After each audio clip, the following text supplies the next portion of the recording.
ভাই ভাই আপনার হতাশ হয়ে শুয়ে আছেন কিসের জন্যে?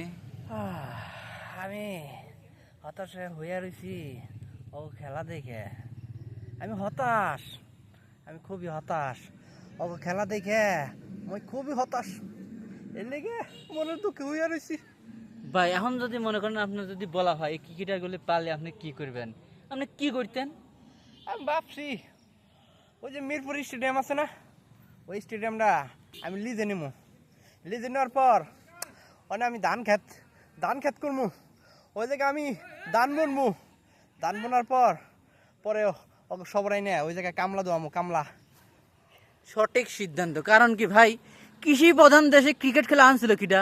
মিরপুর লিজ দেন ভাই, আপনি লিজ দেন, লিজ নিয়ে ধান, আলু, পেঁয়াজ, পটল সব কিছু চাষ করেন, আর এইসব ক্রিকেটার করে দিয়েই হাল চাষ করান, এছাড়া উপায় নেই। আমি খুবই হতাশ। আমিও।